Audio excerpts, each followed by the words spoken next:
Hello बच्चों, कैसे हो आप लोग। आज ऑनलाइन क्लास के कड़ी में हम लोग आपके साइंस का एक चैप्टर पढ़ रहे हैं जिसका नाम है इन्वायरमेंट, जिसको हम लोग हिंदी में वातावरण कहते हैं।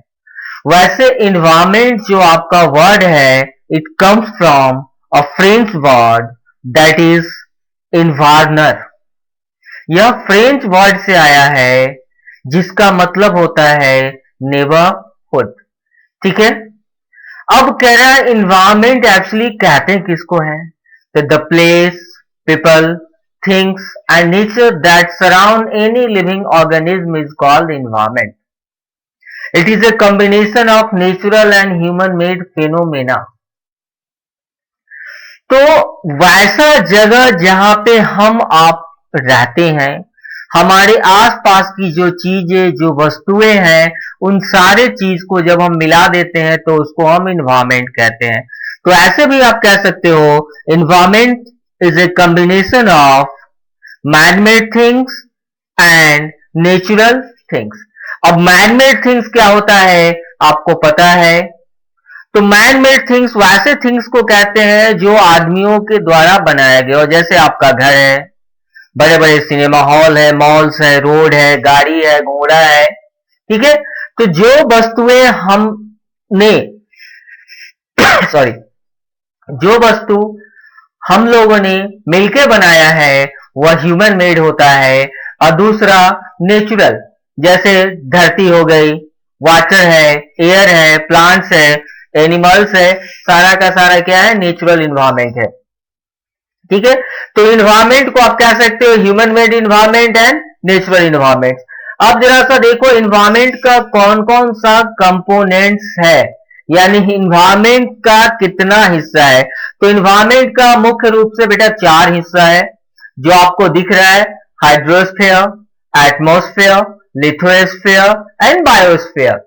Hydrosphere, atmosphere, lithosphere and biosphere, यानी कि वातावरण के 4 भाग हैं। वैसे अगर रफली आप बोलना चाहोगे तो आप वाटर कह सकते हो, एयर कह सकते हो, लैंड कह सकते हो और सजीव कह सकते हो। वाटर, एयर, लैंड एंड सजीव। अब जरा सा देखो हम लोग अब कंपोनेंट्स ऑफ एनवायरनमेंट इसमें यहां पे देख रहे हैं। आपने देखा होगा एक नेचुरल दिख रहा है आपको, दूसरा ह्यूमन बेस्ड दिख रहा है। यहाँ पे एक पिक्चर है, जिस पिक्चर में आपको कुछ क्लियर हो तो आप यहाँ देख सकते हो पार्क्स है, ब्रिज है, रोड्स है, मोन्यूमेंट्स है, इंडस्ट्रीज है, बिल्डिंग्स है और ढेर सारे चीज जो हम आप बना सकते हैं, बनाते हैं, वो सारा का सारा क्या है, ह्यूमन मेड है। दूसरा इस साइड पे आप देख रहे हो एयर है, वाटर है, लैंड है, लिविंग थिंग्स है। ठीक है। तो एयर एटमॉस्फेयर को कहते हैं, वाटर हाइड्रोस्फेयर है, लैंड लिथोस्फेयर है, लिविंग थिंग्स बायोस्फेयर के अंतर्गत आता है। अब इन सारे 4 चीजों को, एटमॉस्फेयर, हाइड्रोस्फेयर, लिथोस्फेयर और बायोस्फेयर को आगे मैं फिर अच्छे से आपको बताऊंगा। आप पहले यहां पे इस फिगर के माध्यम से यह समझने का कोशिश करो कि नेचुरल फेनोमेनन क्या है और ह्यूमन मेड फेनोमेनन क्या है। जैसा कि मैंने पहले बताया था, इन्वायरमेंट नेचुरल और ह्यूमन मेड फेनोमेनन है। ठीक है। उसके बाद नीचे आप देख रहे हो ह्यूमन का भी एक अलग इन्वायरमेंट है, जैसे ह्यूमन अकेले इंडिविजुअल है, उसके बाद फैमिली है, कम्युनिटी है, कम्युनिटी के बाद रिलीजन है, एजुकेशनल है, इकोनॉमिक है, यानी उसके हिसाब से फिर हमारे इन्वायरमेंट का अलग अलग बंटवारा है। ठीक है। अब जरा सा आगे देखते हैं हम लोग कैसे इन्वायरमेंट का जो अलग अलग प्रकार का जो है, एटमॉस्फेयर है, लिथोस्फेयर है, बायोस्फेयर है, उसके बारे में एक एक करके हम जानते हैं। तो सबसे पहले देखो डोमेन्स ऑफ द इन्वायरमेंट कौन सा है। तो जैसे मैंने पहले बताया था आपको, lithosphere, hydrosphere, atmosphere and biosphere. Now lithosphere किसको कहते हैं, तो लिथोस्फेयर जिसपे हम और आप रहते हो लिथोस्फेयर कहता है। लिथोस्फेयर का मतलब होता है धरती का सबसे हार्ड पार्ट जो रॉक्स और मिनरल्स के मिलने से बना है। किसके मिलने से बना है, रॉक्स और मिनरल्स के मिलने से बना है। और जो लिथोस्फेयर है हर जगह एक जैसा नहीं है, जैसा कि आप सब जानते हो, कहीं पे पहाड़ है, कहीं पे पठार है, कहीं पे बालू है, कहीं पे प्लेन्स है, कहीं पे प्लेटू है, ठीक है। तो ये सारा का सारा लिथोस्फीयर है।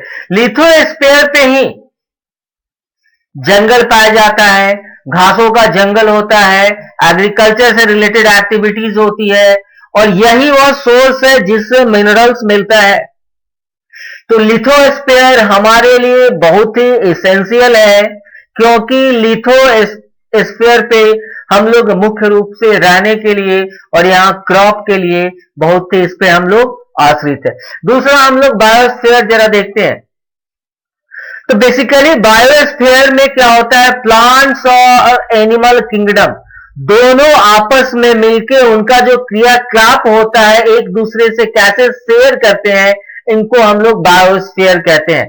Plant and animal kingdom together make biosphere और द लिविंग वर्ल्ड। इसको बायोस्फीयर भी कहते हैं और लिविंग वर्ल्ड भी कहते हैं।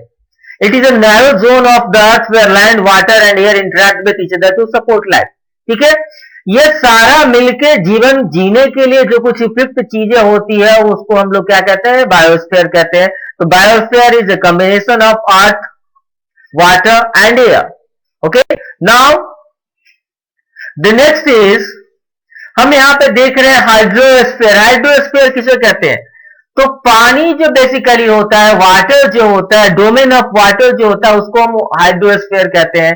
ये सॉरी अलग अलग वाटर का सोर्स हो सकता है, जैसे रिवर्स है, लेक्स है, सीज है, ओशंस है। वाटर ह्यूमन बीइंग के लिए एसेंशियल है, without water we can not survive. Okay, तो एटमॉस्फेयर, तो हाइड्रोस्फीयर जो है क्या कहते हैं, हाइड्रोस्फीयर को आप लोग वाटर बॉडीज होता है, बिना पानी के हम और आप धरती पे सरवाइव नहीं कर सकते। उसके बाद आती है एटमॉस्फेयर। तो एटमॉस्फेयर क्या है, atmosphere is a combination of air, dust and water vapour. Atmosphere हमको क्या कहता है, हवा का जो समूह है, हवा का जो ग्रुप है वो हमको एटमॉस्फेयर कहलाता है। यानी हमारे ऊपर जो आकाश जिसको हम कहते हैं, आकाश में हवा का जो समूह होता है वो एटमॉस्फेयर कहलाता है। तो एटमॉस्फेयर को धरती का ग्रेविटेशनल फोर्स अपने तरफ फोल्ड करके रखा हुआ है। एटमॉस्फेयर हमको अलग अलग प्रकार से मदद करता है, जैसे सूरज से आने वाली जो हानिकारक किरणें होती है, जो हार्मफुल रेज होती है, जैसे अल्ट्रावायलेट रेज वगैरह है, उसको क्या करता है, एब्जॉर्ब कर लेता है, डायरेक्ट हमारे पास आने नहीं देता है। दूसरा, सूरज की जो तपिश होती है, गर्मी होती है, उसको कम करता है, आने नहीं देता है। उसके लिए हमारे जीवन यापन के लिए जो डिफरेंट गैसेज होता है जिसका हम यूज करते हैं, प्लांट्स यूज करता है, उन सबको समा के रखता है। ठीक है, और एटमॉस्फेयर में ही परिवर्तन के कारण हमारे यहाँ मौसम चेंज होता है, हमारा वातावरण चेंज होता है। अब जरा सा हम लोग इन चीजों को देखते हैं कि कैसे इन्वायरमेंट हमारे लिए उपयोगी है। तो हमें इन्वायरमेंट को बचा के रखना चाहिए, ठीक है ना।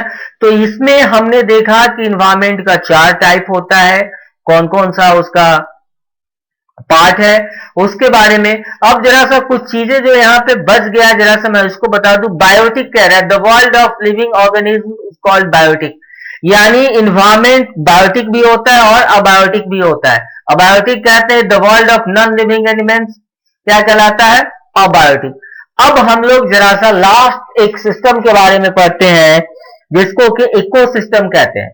It is a system formed by the interaction of all living organisms with each other and with physical and chemical factors of the environment in which they live, all linked by transfer of energy and materials.